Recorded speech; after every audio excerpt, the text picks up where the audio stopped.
Welcome to SportsBeat KC, the Kansas City Star's daily sports podcast. It's Thursday, October 21st, and I'm Blair Kirchhoff.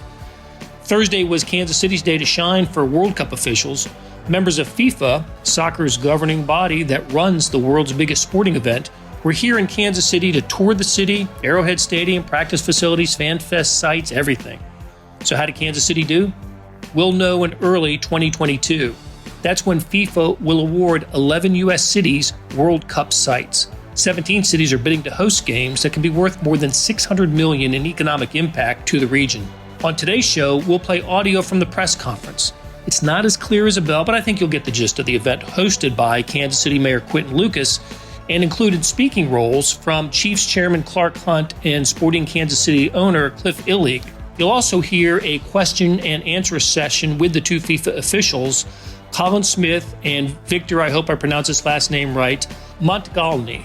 But first, you'll hear from star columnist Sam Mellinger and Vahe Gregorian. We get their impressions of what they heard today. For openers, I'm a little disappointed that we were not invited to the lunch. Joe's KC serving lunch, wine on the tables. Place cards that easily could have been adapted to include a few people from the Kansas City Star to immerse in the experience. Ambassadors. I felt a little taunted, to be honest. I don't think we're supposed to share this. So we were told before the luncheon that one of the FIFA officials might not have been able to, or maybe not able is not the right word, but would not participate in the barbecue eating portion of the ceremony today. Well, as we're recording this, there's a picture on the Star's website of said FIFA official with a big hunk of food on his plate. Okay. Not burnt ends. It wasn't a rib. The plate wasn't full either, so there was room to go. It wasn't the same official who said that he was distracted by the smell of barbecue during the press conference. I don't know. Or I don't know was which it was. I don't know which official it was, but we were told, we were given some scoop that somebody may have been dieting. Hashtag journalism. Which is a real hit on our presentation, not just for World Cup, but for anything. Yeah, how responsible should we feel as the media in this? I mean, we're just the conduit here, right? We're, exactly. We're reporting what we know. We don't influence anything, do we?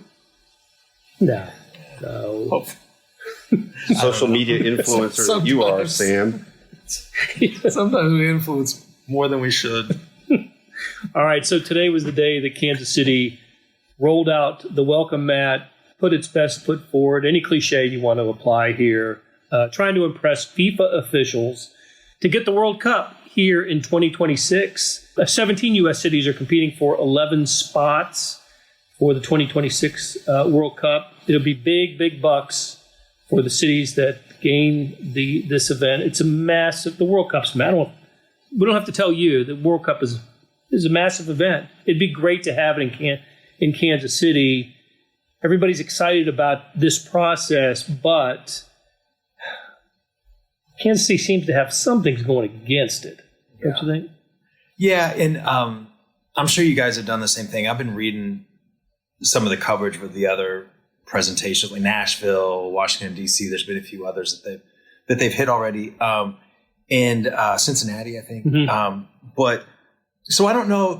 All the comments kind of blend together. You know, they kind of say similar things and all these things. So I don't know how much we should take from it. But like that whole that Victor, I'm not gonna.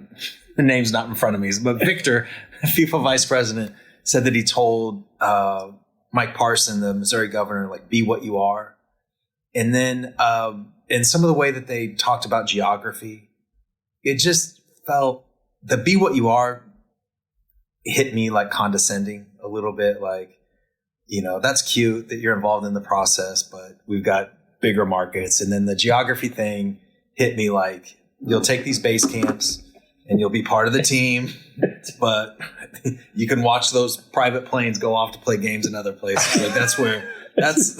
I don't know. That's how I heard it. Wow, that went right through every layer of your defenses. I mean, maybe all this Kansas City insecurity just building in me, but that's what I heard. It's funny because you mentioned this point, and I am not. I can take the reservation, but I can't always hold the reservation. I'm not sure I'm retaining some of the stuff I've read, but I was trying to think of the very thing you just described. Like, I thought by and large they said stuff we kind of wanted to hear. Yeah. I thought, geography, we like different sizes. But the part I mean about retaining is I don't remember to what degree I felt like the other comments we've seen from them in other cities have been contoured to, optimism for the local audience.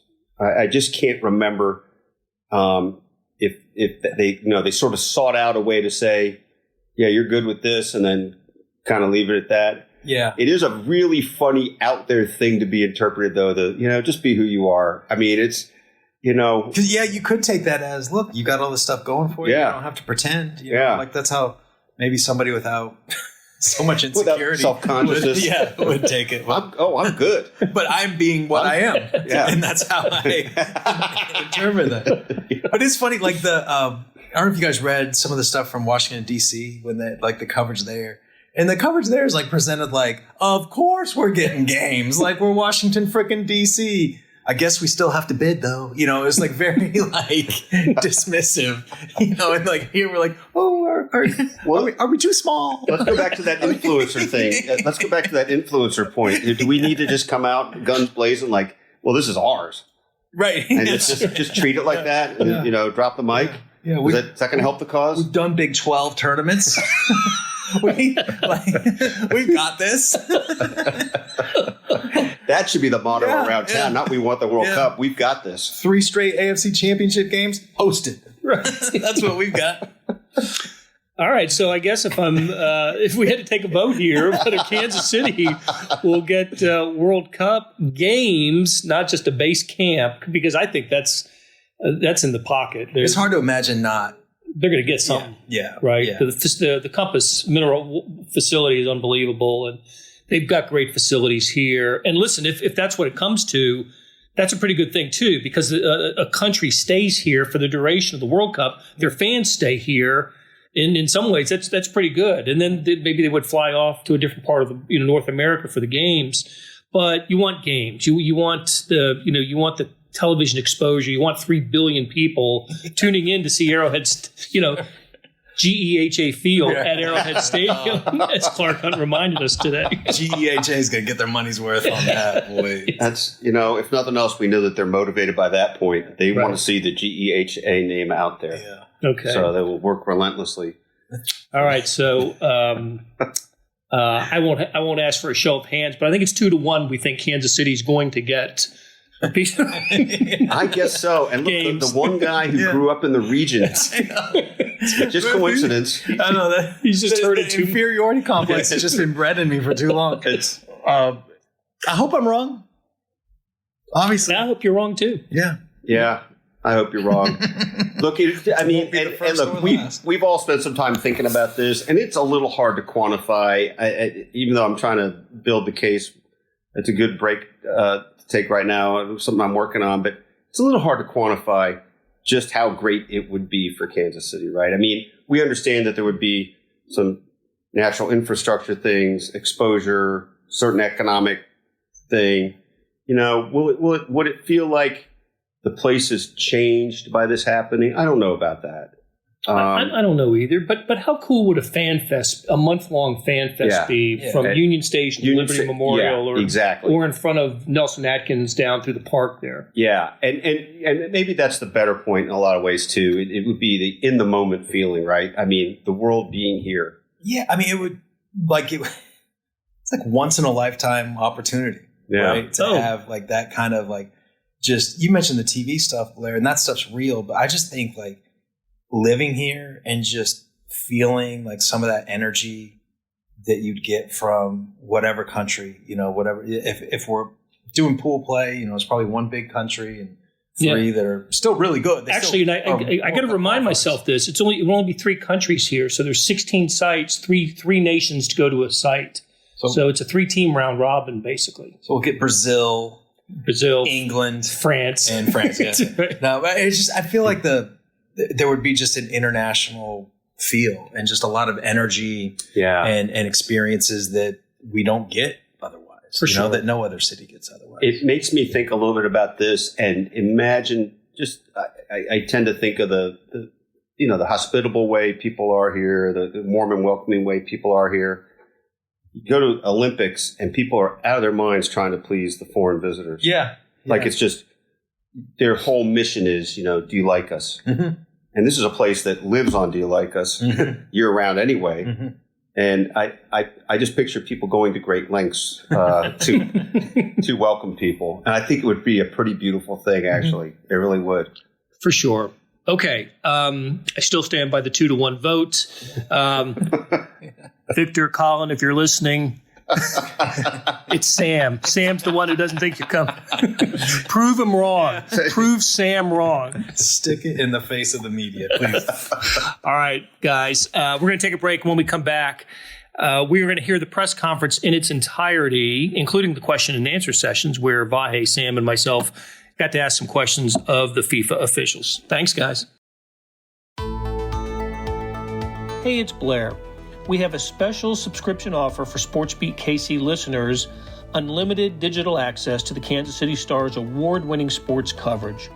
Sign up now for 1 year of Sports Pass for access to all the sports news, features, and columns presented on the kansascity.com site, and it's only $30. That's a 40% savings off our regular rate.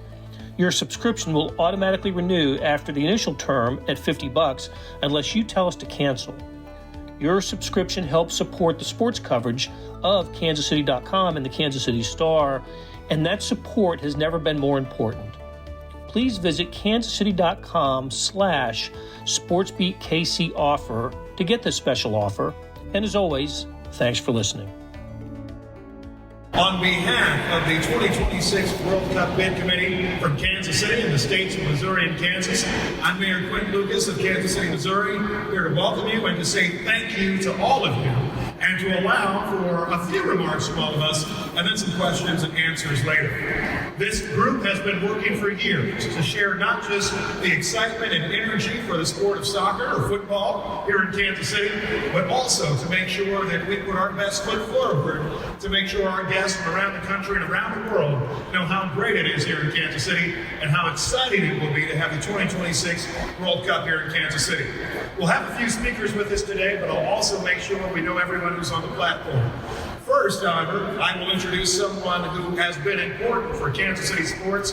His family has made differences investing in soccer, football, and really American sport in so many ways. We are blessed to have the Kansas City Chiefs Football Club here in Kansas City and blessed to have Clark Hunt, the chairman and CEO of the Kansas City Chiefs, with us today and working hard on our 2026 World Cup bid. Mr. Hunt.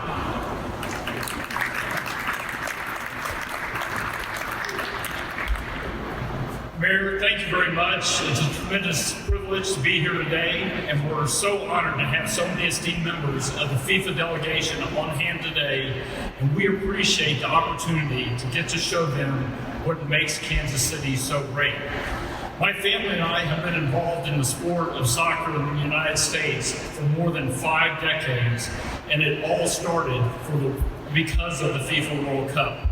In 1966, my father Lamar watched the epic World Cup final between England and the former West Germany at Wembley Stadium, and he fell in love with the beautiful game. My first World Cup experience came in 1974 when West Germany hosted the tournament, and I remember being a 9-year-old and just enthralled at what I saw on the field. Since that time, I've been blessed to attend World Cup matches in approximately 65 different venues at 11 of the last 12 World Cups. And I can attest that nothing in sports can surpass the experience of a World Cup match in a passionate city with a world-class venue. Kansas City has one of the best soccer cultures in the country, in large part because of Sporting KC. And GEHA Field at Arrowhead Stadium will give fans from around the globe a chance to cheer on their country in the loudest stadium in the world. I want to once again thank the representatives from FIFA for being here with us today. We are excited to show off Kansas City, and we look forward to welcoming you in 2026. Thank you very much.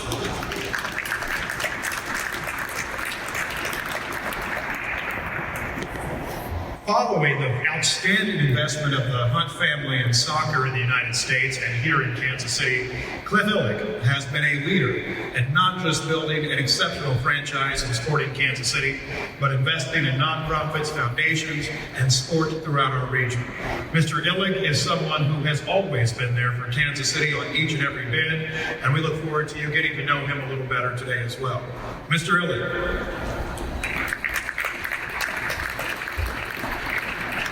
Good afternoon. It's tough to follow Clark when it comes to talking about the importance of soccer, not only in Kansas City to our region, but to the United States. Neil Patterson and I had a dinner with Lamar Hunt in 2006, where Lamar made a compelling case that in order for Kansas City to remain a major league city in the minds of the rest of the country and the world, we could not afford to lose any of our major league sports franchises. With the Chiefs, the Royals, then the Wizards, it was clear that we couldn't take the risk of not having soccer in this part of the country. Lamar was very convincing. We stepped in, we put our shoulder to it. We took a little different approach, frankly, than a lot of sports owners take to building not only a sports enterprise, but a fan experience. We built a new brand around the Wizards, which is now Sporting Kansas City, and we built a new stadium on the west side of the city for soccer-specific venue. We have done our small part in trying to encourage and foster and grow the soccer culture in this region. Frankly, it has not been that hard. With the significant investment that this region has always had in youth soccer, with the investment that the Hunts and others have made, with the significant infrastructure that has grown up around soccer, whether it's training facilities or whether it's youth fields or whether it's stadiums, it has all been quite impressive over the last 10, 12 years to watch the growth and the impact of soccer in this, for this region. So now what we have before us is we welcome the delegation from FIFA, joined by U.S. Soccer, Soccer Canada, CONCACAF, a number of very important people here in Kansas City today. You are all welcome. We appreciate you being here, and we appreciate you taking the time to evaluate what Kansas City can offer to the World Cup. We have a great group of not just regional luminaries, politicians and civic leaders and that sort of thing that have all committed to trying to do whatever they can to make the World Cup a reality here in Kansas City. So we're all doing what we do in this region. We work together, we collaborate, we put our shoulder to hard things, and we're going to get something very impressive done. So thanks for being here, and we'll look forward to the rest of the day and how the evaluation goes.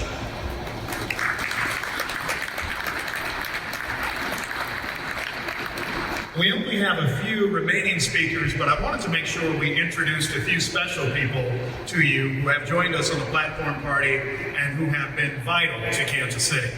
At my far right is John Sherman, the chairman of the Kansas City Royals, whose investment in energizing the Royals has brought us excitement and energy, and we look forward to many years and successes ahead. Mr. Sherman. Sticking with a baseball theme, a Royals Hall of Famer, but also our Jackson County executive and all-around good guy, we are excited to have County Executive Frank White working with us on this bid as well.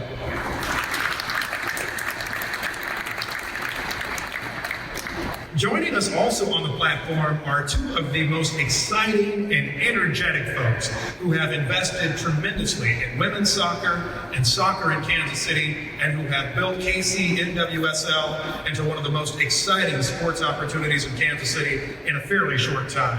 Chris and Angie Long, thank you for being here with us as well. And I'm almost almost done. There are two other people that we have to make sure we mention. First, I wanted him to come on stage, but he's back there. David Alvey, the Mayor CEO of the Unified Government of Wyandotte County in Kansas City, Kansas. Thank you. And I will try. Porque fútbol es importante para todos. We are so excited to have the consul from Mexico, our representative here in Kansas City, with us as well.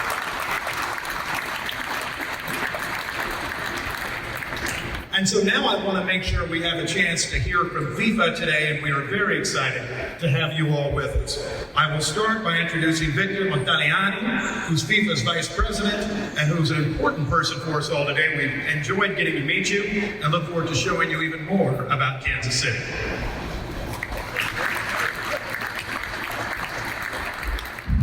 It's great to have a multilingual mayor. Good afternoon, everyone. First and foremost, before I speak on with my FIFA hat and talk about our visit a little bit, I'll then pass it on to Colin with more details, who's leading our delegation from a technical standpoint.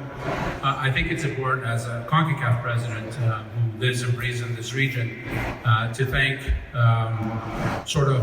I always consider my partners in the game, the Hunt family, Cliff, and now the Collins, who invest in what I think is the most beautiful game in the world and the biggest game in the world. And without leaders like them, it's very difficult to push the game forward. So I thank them on behalf of not only the fans of U.S. soccer, but also for football in our region, because we've had many events here, like the Gold Cup, national team games, World Cup qualifiers, and it's great to be in a place that I've only seen on TV packed with people, Kansas City Live. So it's great to be here live at Kansas City Live.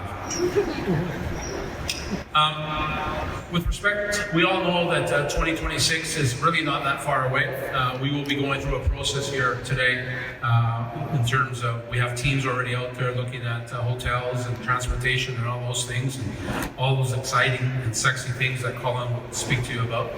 But from a FIFA standpoint, obviously we want to always do our due diligence. And I was already asked a question by the governor of Missouri in terms of what's it going to take. And my answer to him was, you just got to be what you are. And at the end of the day, you can't be what you're not.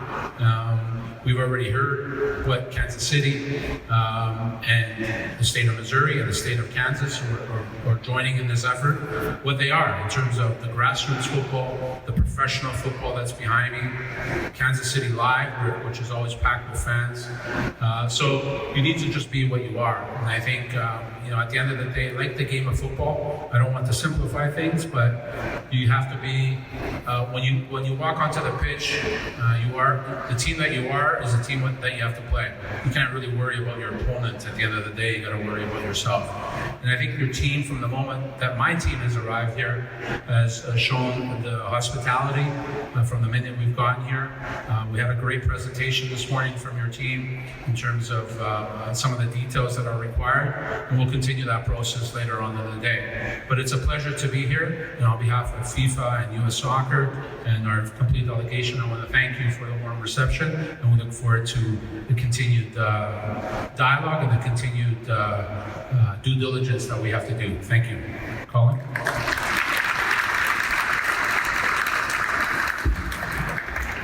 Thank you, Victor. Good afternoon, everyone. It's great to finally be here. Obviously, we were planning these tours much earlier. We had to delay them and work remotely and virtually, so it's been great to meet the team behind the Kansas City bid in person and experience the hospitality firsthand. The smell of barbecue is a little distracting, but I'll try to focus. What we look at in each of the cities is to be a host city of a World Cup is much more than just being the location where there's a stadium. A host city is really a strategic partner of the World Cup together with FIFA.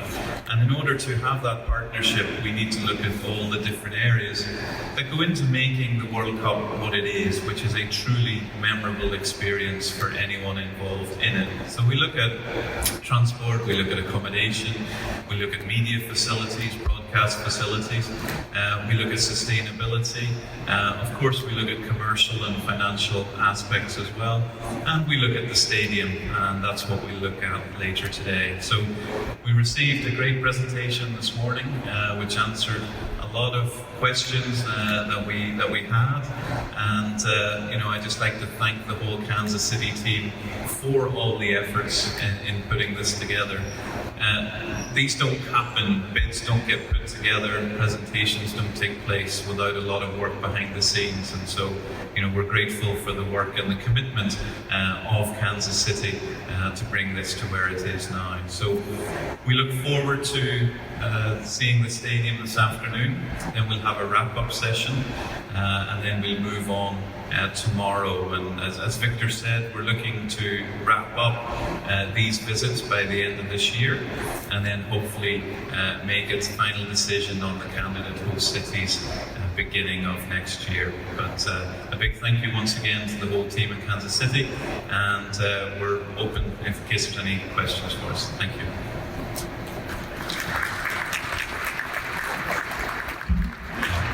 So as you can see, Kansas City is a region that is excited, that is invested, and that is ready for the World Cup.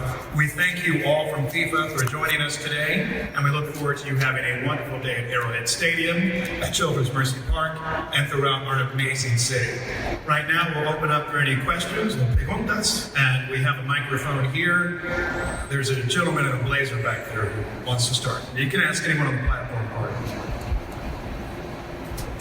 Yeah, thank you. Michael Mahoney from KNBC here in Kansas City. This is for the FIFA officials. What questions do you still need answers from the Kansas City bid? And what are the biggest obstacles the local bidders have yet to meet?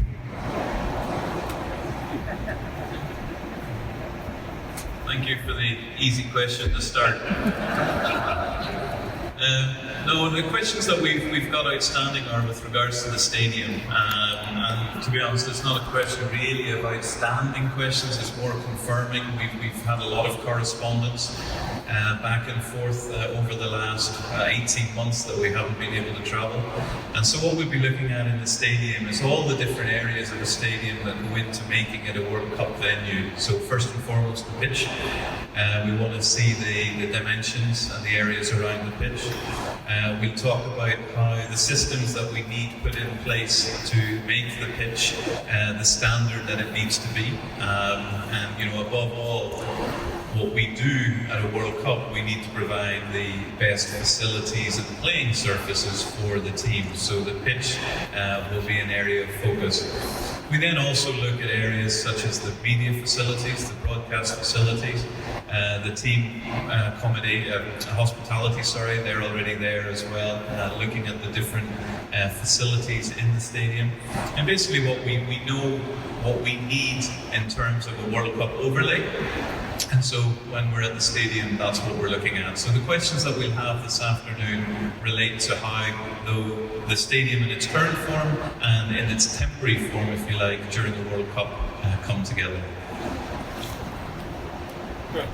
I also, for the FIFA officials, for Victor or Colin, I'm Blair Kirkhoff with the Kansas City Star, and Kansas City is one of the smaller markets in the United States bidding for the World Cup. And I'm just wondering if that factors in at all. Does it work for or against a market this size? Yeah, the beauty about football is that it's not about your size, it's about the size of your heart. And the reality is that Kansas City obviously has a stadium, has a region that is crazy about the game. And if you look at other World Cups in the past, not every venue has been a major world capital city, I guess, if you want to answer your question. There's been others, you always have a lot of venues. If you look at the last World Cup in Russia, not every game was played in Moscow. You had cities that you never heard of in your life before, right? So, a World Cup, you need everything. You need every size, and that's the beauty about the World World Cup, that it's really for everybody. So for the FIFA delegation as well, size being one issue, geography being another, I'm curious if you could speak to the importance of, when you come to a host nation, covering different parts of the region, as Kansas City seems to represent one area, the Midwest, and give access to soccer fans from around the region. How important is that?